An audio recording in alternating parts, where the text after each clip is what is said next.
वहाँ के जो विधायक हैं, वहाँ के विधायक को अक्सर राजू पाई टारगेट पे रखते हैं। वहाँ से विधायक भी बने हैं जो कम्पिटिटर रहे हैं, जिनको 28,000 वोट मिले, किसको 20,000 वोट मिले, 16-15 वोट मिले।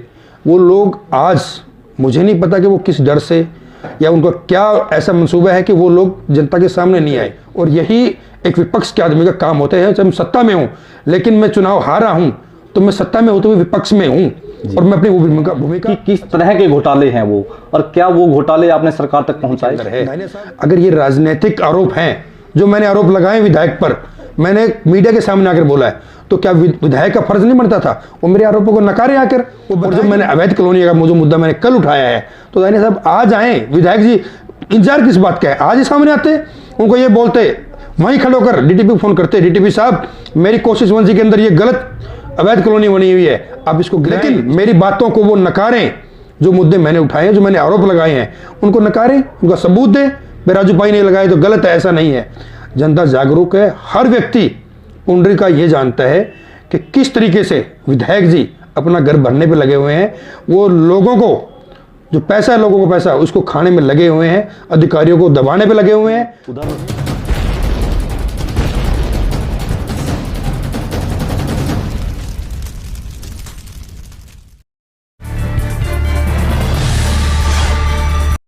जब राजनीतिक दलों को सत्ता में आने का मौका मिला है तो पुंडरी की सहभागिता का वहां एक अलग से ठप्पा लगा है।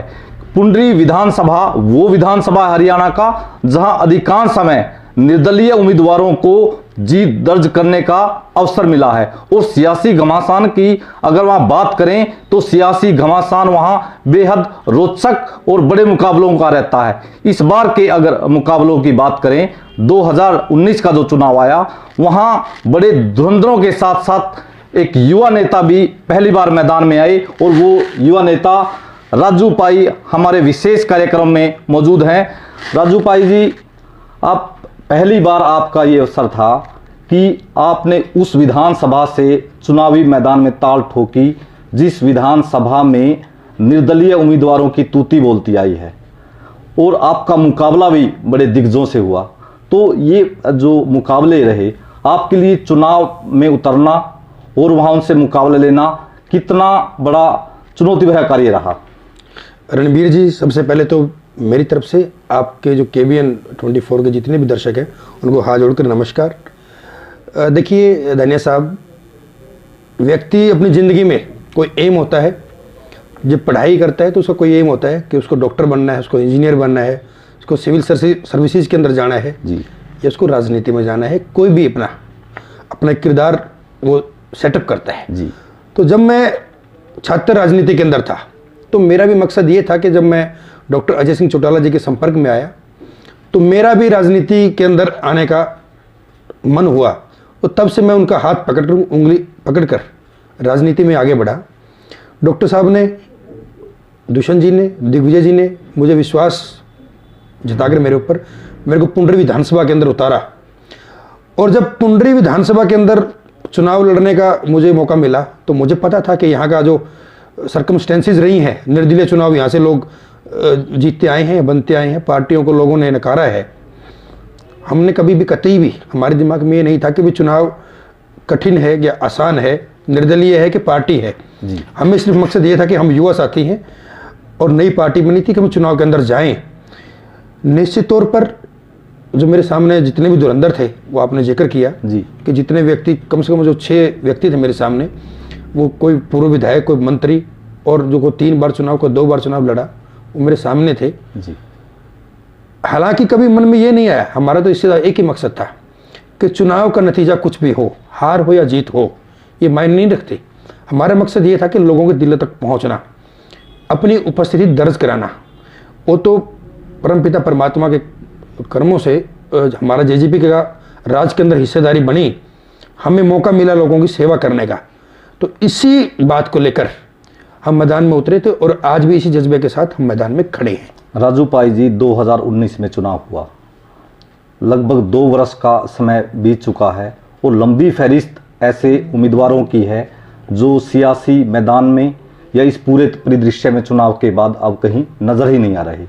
आपको इसलिए KBN के कटघरे में लाया गया है कि राजू पाई वो उम्मीदवार हैं जिन्होंने सियासी जो गर्मी है उसको वो ठंडा ही नहीं होने दे रहे। वहाँ के जो विधायक हैं, वहाँ के विधायक को अक्सर राजू पाई टारगेट पे रखते हैं। तो ये क्या बात क्या है, आखिर वो मुद्दे क्या हैं जिनको लेकर राजू पाई की जंग सीधे वहाँ के विधायक ही नहीं बल्कि हरियाणा सरकार में जो चेयरमैन भी हैं उनके साथ रहती है? देखिए धनिया साहब, चुनाव लड़े, लोगों ने विश्वास जताया, हमें कम वोट मिले, हमें 10,000 के आसपास वोट मिले, लेकिन हल्के की जनता विधायक एक को चुनती है जी। गोलन साहब को विधायक चुना, वो 4 चुनाव हार चुके थे, कहीं ना कहीं एक इमोशनल अटैचमेंट थी लोगों की। 36 बिरादरी ने उनको वोट दिया, मैं सम्मान करता हूं जनता ने जिसको वोट दिया, विधायक बनाया। लेकिन जनता ये उम्मीद करती है कि जो हमारा जनप्रतिनिधि है वो अच्छे काम करे, और अगर वो अच्छे काम नहीं करता, वो कोई घोटाले करता है, कोई गलत काम करता है, जनता के फेयर्स के काम नहीं करता और अपने पर्सनल फायदे के लिए काम करे, तो फिर जनता ये उम्मीद करती है कि जो लोग विपक्ष में हैं, जो लोग पीछे उनके थे, वो उनसे ये उम्मीद करती है कि वो उनके जो गलत काम है उनको उठाए, जनता के सामने लेकर आए, जनता को जागरूक करे।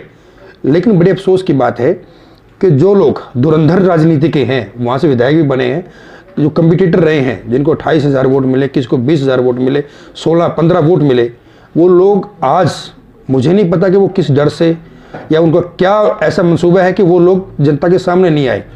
हम युवा साथी हैं, हमने एक संघर्ष किया है, चाहे हम सत्ता के अंदर भागीदारी हैं, चाहे विधायक जी हमारे गठबंधन का हिस्सा है, लेकिन अगर मेरा मन ये लगा कि अगर कोई गलत काम कर रहा है तो उसको उठाना चाहिए।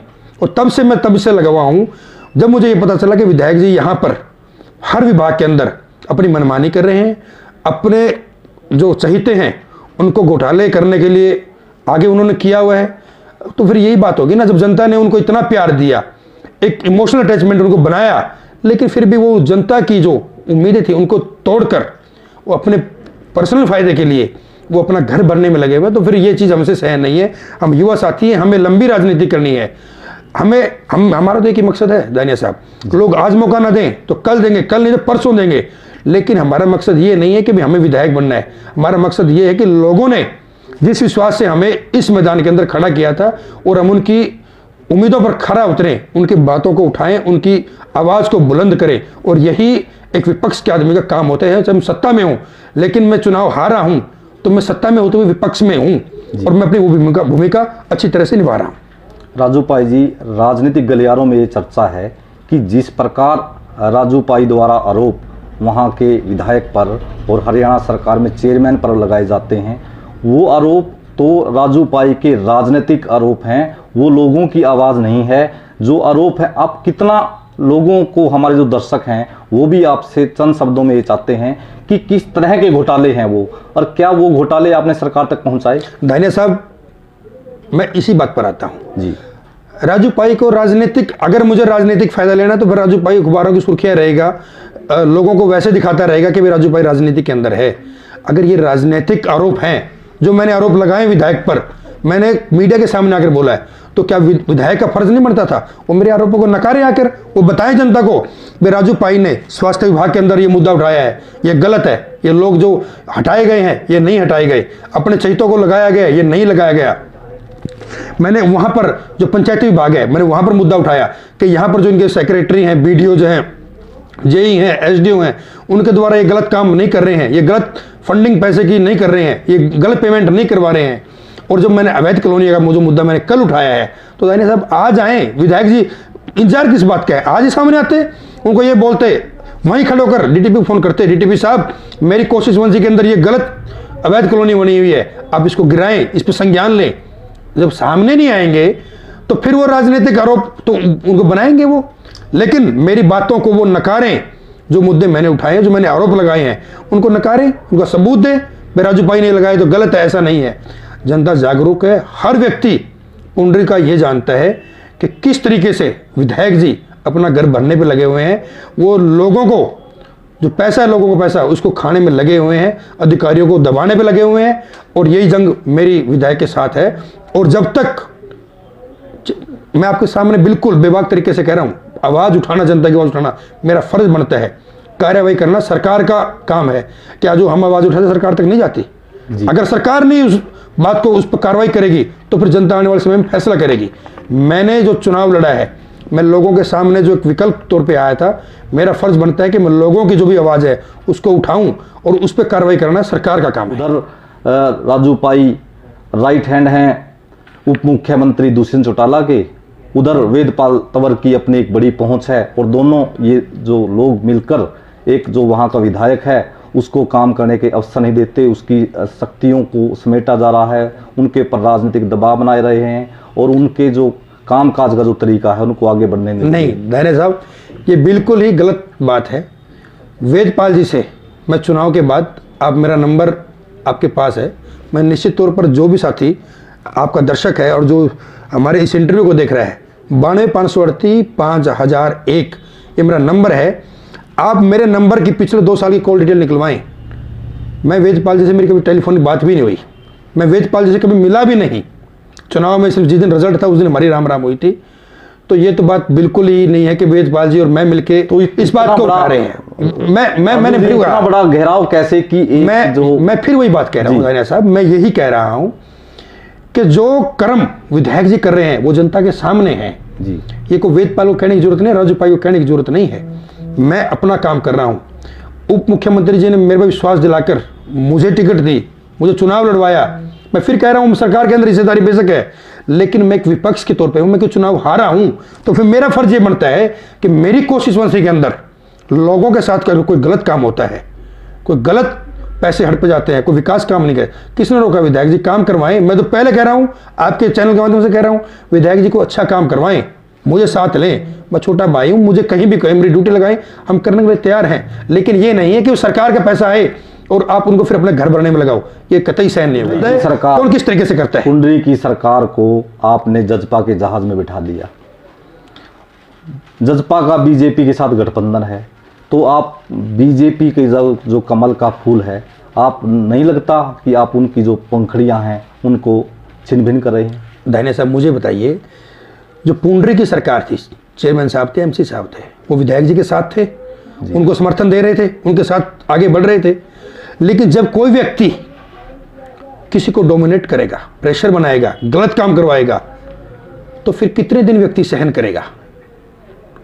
ये तो हमने साथियों से बात की, मैं उनको ये समझाने में कामयाब हुआ कि भाई आपका भाई आपके साथ खड़ा है, आप काम करें, आपको काम करने से कोई नहीं रोकेगा। आप उप मुख्यमंत्री के माध्यम से लोगों के जनहित के काम करवाएं, शहर के काम करवाएं।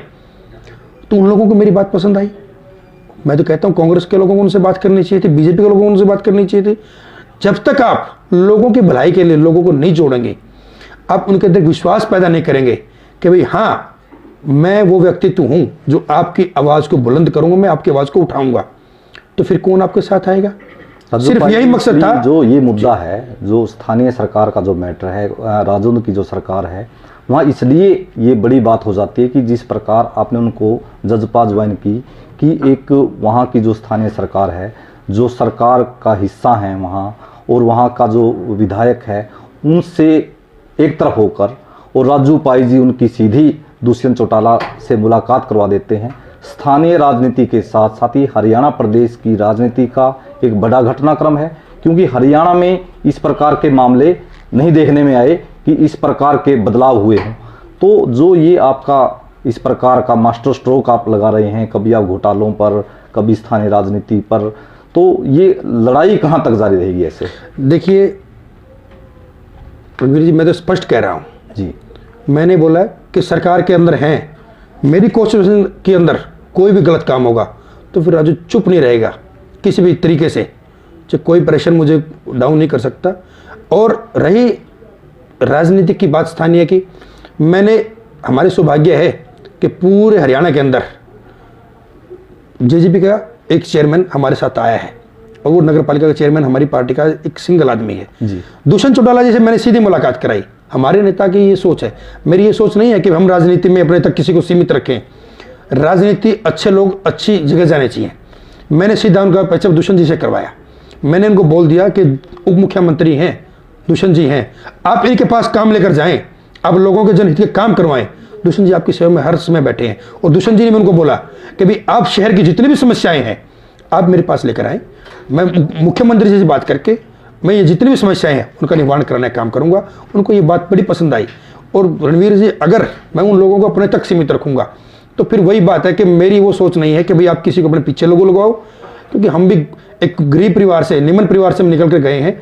राजनीति के अंदर जिस व्यक्ति की ये सोच ये संकीर्ण हो जाती है कि भाई मेरे को मेरे तक आदमी सीमित रहे, तो फिर कोई सीमित नहीं रहता है। प्रधान जी, वो ये चीजें तो गलत होती है। बहुत बड़ा फिर तो घटनाक्रम और भी इसका जो विषय और भी बढ़ जाता है कि फिर तो दुष्यंत चौटाला जो प्रदेश के उप मुख्यमंत्री हैं, जिस प्रकार की लोगों के बीच से चर्चाएं आ रही हैं कि राइट हैंड के तौर पर राजू पाई उनके साथ काम कर रहे हैं और आपकी आवाज़ को वहाँ सुना जा रहा है, तो ये तो जो उप मुख्यमंत्री दुष्यंत चौटाला हैं, तो ये तो सीधा सा वहाँ तय हो गया कि राजू पाई को वहाँ प्रोसीड किया जा रहा है और वहाँ के जो विधायक हैं उनको डिमोरलाइज किया जा रहा है।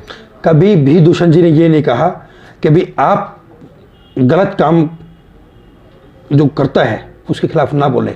दुष्यंत जी की हमेशा की सोच है, दिग्विजय जी की एक ही सोच है कि जो व्यक्ति गलत करेगा उसके खिलाफ खड़े होना है। राजू पाई लोगों के लिए दिन रात उनके साथ खड़ा रहता है। जब मैं लोगों की आवाज़ उठाऊंगा तो दुष्यंत जी मेरी इसलिए सुनते हैं कि मैं संगठन को विस्तार करता हूँ, मैं लोगों को जोड़ने का काम करता हूँ, मैं अपनी पार्टी का जनाधार बढ़ाने का प्रयास करता हूँ। तो रणवीर जी, आप मुझे बताइए, तो मुझे दुष्यंत चौटाला जी क्यों नहीं मेरा साथ देंगे, क्यों मुझे प्रमोट नहीं करेंगे? कभी दुष्यंत जी ने ये नहीं कहा कि आप विधायक के खिलाफ वहाँ खड़े हो जाएं। लेकिन जब मैं कोई बात है, जब मैं मुद्दे की बात करता हूँ, तो वहाँ दुष्यंत जी मुझे कभी ये नहीं कहते कि आपने गलत किया है। जो चीज़ गलत है वो गलत है। दुष्यंत जी हमेशा कोई भी गलत काम है उसके साथ कभी खड़े नहीं होते हैं। जब हम मुद्दे उठाते हैं तो जेन्युइन मुद्दे होते हैं, तो वहाँ हम बात उठाते हैं, उनकी ठीक ठाक चलती है, सरकार में अधिकारी सुनते हैं। आप भी एक आप भी वहाँ मतदाता हैं और एक आप नेता भी हैं वहाँ के, तो क्या फीडबैक क्या आता है? लोग भी आपसे मिलते रहते हैं कि विधायक की बात सुनी जा रही है या नहीं? देखिए, मैं कहता हूँ कि जब जनता ने विधायक बना दिया और सरकार के अंदर आपकी हिस्सेदारी है, तो फिर अधिकारियों से कैसे मनवाना है, कैसे काम करवाने हैं, वो खुद का विवेक होता है। अगर आप ये चाहेंगे कि मैं अधिकारियों को गलत काम के लिए उकसाऊं, उनको दबाऊं और पर्सनल फायदे के लिए काम कराऊं, तो फिर उस व्यक्ति की सुनवाई कहीं नहीं होती। धन्य साहब, मैं बिल्कुल कह रहा हूं। जो बुक है, आपकी जो फीडबैक बुक है, तो वहाँ कितने नंबर दिए जाएं कि जो वहाँ के जो विधायक हैं उनकी अधिकारियों के बीच, सरकार के बीच चल रही है और वो लोगों के काम करवा पा रहे हैं जिस प्रकार लोग? धन्य साहब, मैं तो सिर्फ एक बात कहना चाहता हूँ, अगर इस बात को आप राजनीतिक तौर पर देखें तो गलत होगा, लेकिन मेरे हिसाब से जो मुझे लगता है, जो मुझे महसूस होता है, मैं विधायक की कार्यशैली से बिल्कुल भी खुश नहीं हूँ। उनका जो अधिकारियों के प्रति रवैया है वो बिल्कुल नकारात्मक है। जनता से जो उनका वे ऑफ टॉकिंग होना चाहिए वो बिल्कुल गलत है। उनका जो लोगों से जुड़ाव होना चाहिए वो बिल्कुल नहीं है। तो मैं तो विधायक की कार्यशैली से बिल्कुल भी सहमत नहीं हूँ। आप इसको ये माने कि मैं राजनीतिक तौर पर बोल रहा हूँ या मैं एज ए मतदाता, जो पुंडरी का मतदाता हूँ, उस तौर पर देखता हूँ। मैं विधायक को बिल्कुल भी सक्सेस नहीं मानता है कि राजू पाई द्वारा वहाँ रेस्ट हाउस में लोगों की समस्याएं जो सुनी जाती हैं, गांव-गांव राजू पाई जाते हैं और उधर से ये बात भी निकल कर आती है कि राजू पाई को अधिकार किसने दिया, विधायक हम हैं, काम हमारे हिसाब से होने हैं, राजू पाई किस बात की समस्या है? मैं दानिश साहब वही तो बात कह रहा हूँ, हमने भी चुनाव लड़ा है, हमारे भी तो साथी है। अब वही बात कह रहा हूँ, जब ये बातें आती है कि कौन राजू पाई हमारी चलेगी, ये बातें कहाँ से आती हैं? मैं तो आपके माध्यम से बताना चाहता हूँ, जब पिछले प्लान के अंदर दिनेश कौशिक जी विधायक थे तो गोलन साहब ने बीजेपी से चुनाव लड़ा था, हारे वो भी थे, उन्होंने भी काम करवाए। मेरे को तो कभी ऐसा नहीं लगा कि विधायक जी ने, कौशिक साहब ने उनके काम को रुकवाने का प्रयास किया हो। वो अपने काम करवा रहे हैं, वो अपने काम करवा रहे हैं। उनको तो ये होना चाहिए भी आप भी सरकार के अंदर हिस्सेदारी है, आप भी प्रत्याशी रहे हो, तो आप भी काम करवाए, मैं भी काम करवाऊंगा। लेकिन उनका देख सूत्रीय कार्यक्रम है, पुंडरी के अंदर कोई ना आए, कोई व्यक्ति किसी काम ना करवाए, मेरे बगैर कोई अधिकारी वहां पर पैर नहीं जमाएगा, किसी के व्यक्ति काम नहीं करेगा, कोई टेलीफोन नहीं सुनेगा। जब आप इस तरीके की दबंगाई दिखाओगे तो फिर कोई ना कहीं वो चिंगारी फूटेगी और वो चिंगारी कहीं ना कहीं फिर वो राजू पाई का रूप लेगी, फिर वो आवाज़ तो उठाएगी दानिया साहब। और इस चीज़ के हम कभी डरते नहीं है, दबते नहीं हैं। गलत काम करेंगे तो फिर राजू पाई 4 कदम आगे लगकर विरोध करने का काम करेगा। ये बात निकल कर आती है कि राजू पाई की तैयारियां केवल पुंडरी से नहीं हैं, कलायत विधानसभा भी कभी के अंदर जो कुछ गांव थे वो भी आपस में भौगोलिक परिस्थितियों में आपस में जुड़े हैं। चर्चा तो ये भी है कि राजू पाई जिस प्रकार पूरे डिस्ट्रिक्ट में अपनी गतिविधियां बना के रखते हैं कि उनका टारगेट कहीं ना कहीं कलायत विधानसभा भी है? नहीं दैनिया साहब, साथ ही जब हम चुनाव के अंदर तैयारियां कर रहे थे, हम शुरू से लगे हुए हैं, तो मेरा बहुत बड़ा सा सर्कल है। हमारे गांव भी जो पुंडरी जो पहले पाई हल्का होता था, उसके बहुत गांव कलायत के अंदर भी हैं। वो साथी कहते थे भी आप कलायत से भी तैयारी करो, लेकिन मेरा गांव पुंडरी के अंदर था, हमने कोशिश वहीं से चुनाव लड़ा। ये तो हाईकमान दुष्यंत जी है, वो जो भी आदेश करेंगे वो पुंडरी से, हमारी तैयारी तो पुंडरी से है। मैं तो अभी भी कह रहा हूँ, हमने 24 का चुनाव पुंडरी से लड़ना है। लेकिन हमारे बॉस हैं, अगर वो ये कहेंगे भाई कलायत से चुनाव लड़ना है, तो फिर राजू भाई कलायत के अंदर कूद जाएंगे। हमें कोई दिक्कत नहीं। हमें कहेंगे कि आपको सूरजेवाला के सामने चुनाव लड़ना है कैथल के अंदर, तो राजू भाई कैथल से चुनाव लड़ेगा। हमारी जो खेती है, राजनीति, चुनाव लड़ने हैं, पार्टी के साथ, संगठन के साथ चलना है। जहाँ भी संगठन ड्यूटी लगाएगा, जिम्मेवारी लगाएगा, तो राजू भाई वहीं या किसी और साथी को लगाएंगे, तो हम तो उनके पीछे लग लेंगे। जो मंत्रिमंडल की जिस प्रकार संभावनाएं चल रही हैं, क्योंकि जो इस प्रकार की जब चर्चाएं चलती हैं, तो जब कहीं आग है तो धुआं वहीं से आता है। और चर्चा ये है कि जिला कैथल में जजपा को एक मंत्री का पद मिलने जा रहा है। इस प्रकार के अगर संभावनाओं को सही माना जाए, तो क्या बदलाव की उम्मीद करते हैं राजू भाई? बिल्कुल, अगर निश्चित तौर पर हम तो चाहते हैं कि जजपा को कैथल के अंदर मंत्री पद की भागीदारी मिले। जैसे अगर कैथल के अंदर जिस दिन विधायक जी बने थे, महेश्वर सिंह बने, तो उस दिन भी कहा था कि कैथल के अंदर अगर मंत्री पद मिलता है तो निश्चित तौर पर जजपा को मजबूती मिलेगी, हमारे यहाँ संगठन मजबूत होगा। और अगर मंत्री पद आता है तो फिर निश्चित तौर पर यहाँ पर हमारे काम भी होंगे। मैं तो चाहता हूँ कि हमारे कैथल जिले को नहीं चाहेगा कि जिला कैथल के अंदर मंत्री पद ना आए। पार्टी का अगर हमारा मंत्री पद आता है, विधायक जी को मंत्री पद मिलता है, तो निश्चित तौर पर हमारे हाथ मजबूत होंगे, पार्टी का संगठन मजबूत होगा, हमारे काम होंगे। तो इस प्रकार की परिस्थितियां अगर सामने आती, तो ये तो जिस प्रकार यहाँ से कमलेश डांडा जी सरकार में मंत्री हैं, वहाँ से जजपा भी उम्मीद कर रही है, तो जो पुंडरी में भी चेयरमैन हैं, कुछ चंडीगढ़ से जिस प्रकार की खबरें आ रही हैं कि वहाँ चेयरमैनी में सब कुछ ठीक ठाक नहीं चल रहा, वहाँ सब कुछ ठीक ठाक है? देखिए दानिया साहब, ये मेरे मुंह से कुछ ना कहलवाएं। मुझे अब सरकार को देखना है, वो किनको मंत्री बनाना है, किनको चेयरमैन बनाना है, किनका मंत्री पद वापस लेना है, किसकी चेयरमैन वापस लेनी है, कौन किस तरीके से काम कर रहा है, किस तरीके से गलत काम नहीं करेगा, कौन सही। तो फिर राजू भाई फिर तो राजू भाई अगले दिन भी किसी भी अधिकारी को गलत कह देगा। निर्णायक के तौर पर राजू भाई को बैठा दिया जाए कि वो आरोप रणधीर गोलन के हैं, वो उधर जिला उपायुक्त प्रदीप दहिया हैं, तो कौन सही कौन गलत है यहाँ? निश्चित तौर पर विधायक जी गलत है, मैं तो मानता हूँ। मैंने मुद्दा उठाया था कि मुद्दा जो उन्होंने वो खराब गेहूं वाला जो मुद्दा उठाया था, वो मुद्दा वो था ही नहीं, मुद्दा कुछ और था। मैंने मीडिया के सामने बोला था कि वो गलत काम करवाना चाहते थे, डी साहब ने मना किया, तो फिर उसके खिलाफ आप मोर्चा खोलो। गलत चीज़ होती है। 2 साल से आप ऐसा नहीं होता दानिया साहब। प्रशासन काम करने के लिए होता है, आप काम करवाएं। मैं तो कहता हूँ आप विधायक है, आप अपना काम करवाएं। और मैं तो प्रशासन कहता हूँ भी कि कंसर्न जो विधायक, आप उसका काम भी करें, प्रायोरिटी में करें। हम जैसे लोगों का बाद में करें, लेकिन करें। ऐसा नहीं है कि भाई एक कि आपने ये पकड़ ली पर्ची और हाथ पीछे कर दिया, इसका नहीं करना है। विधायक ने कह दिया, मंत्री ने कह दिया, किसी व्यक्ति का काम नहीं करना है, वो चीज़ गलत होती है। और हर व्यक्ति पर अंकुश लगाने का सरकार का नारा है। पुंडरी में तो पर्ची खर्ची का तो कोई विवाद नहीं, बिल्कुल भी नहीं है। वहाँ पर तो नहीं, पर्ची खर्ची का कोई वहाँ ऐसा विवाद नहीं है। वहाँ के विधायक भी सब ठीक ठाक हैं। हाँ, मैं इस चीज़ पे मैं कभी क्यों कोई परमानेंट नौकरी वाला मामला नहीं है। हाँ, ये जरूर चीज़ें जरूर है। मैंने पहले बोला था कि विधायक जी ने वहाँ पर जो लोग लगे हुए थे उनको हटा कर अपने लोगों को लगाया, वो गलत है। ये मुद्दा मैंने बड़ा राजू, जो अब आने वाला जो समय है और जो आपकी ये लड़ाई लंबी होती जा रही है, 2 वर्ष से आप सरकार में होते हुए विपक्ष की भूमिका आप वहाँ अदा कर रहे हैं, तो अब मिशन और विजन आपका क्या है? अब क्या आपका सपना है, क्या देखना चाहते हैं? देखिए दानिया साहब, मैं सबसे पहले तो मेरी ये सोच है कि जो मेरी कॉन्स्टिट्यूंसी है, वो पिछले जो 30 साल से निर्दलीय वाला जो ठप्पा लगा हुआ है, उसको तोड़ा जाए। जब आपकी डायरेक्ट सरकार के अंदर हिस्सेदारी बन सकती है, तो फिर आप घुमा फिरा कर उन लोगों को क्यों लेके आते हो जो रोक कर पीट कर जातिगत नाम आपके दुहाई देकर और गरीबी का नाम देकर और आपके वोट लेते हैं, फिर वो सरकार के अंदर चले जाते हैं, फिर उन पर कोई अंकुश नहीं होता। जब आपकी डायरेक्ट अगर सरकार के अंदर भागीदारी बन सकती है, तो मेरा मकसद ये है कि वहाँ पर पार्टी का व्यक्ति विधायक बने, ताकि वो सीधा सरकार से आपके अंदर जुड़ जाए और धन्य साहब, मैं तो इसलिए संघर्षरत हूँ, मैं ये चीज़ देख चुका हूँ। मैं पिछले 2 प्लान से पुंडरी के अंदर देख रहा हूँ। एक व्यक्ति चुनाव लड़ता है, वो हार जाता है, वो 2 चुनाव लड़ता है, फिर तीसरी बार कहता है जी मैं 2 चुनाव हार गया, मैं निर्दलीय हार गया। वो निर्दलीय आता है, फिर वो लोग भोले वाले उनको वोट दे देते हैं, तो फिर वो लोगों को फिर वो छलने काम करते हैं। मैं तो लोगों को ये जागरूक करना चाहता हूँ कि आप ऐसे व्यक्ति को चुने जो आपकी आवाज़ को बुलंद कर सके। आपको ये ना कहें कि मैं 2 चुनाव हार गया जी, मैं 3 चुनाव हार गया जी, मेरे को दया करके मेरे को वोट दें। मैं तो कहता हूँ उस व्यक्ति को चुने, चाहे वो राजू पाई हो, चाहे कोई और व्यक्ति हो, जो ठोक कर ये कहे कि मैं पुंडरी के लोगों के लिए यहाँ खड़ा हूँ, आप मेरे पास आएँ।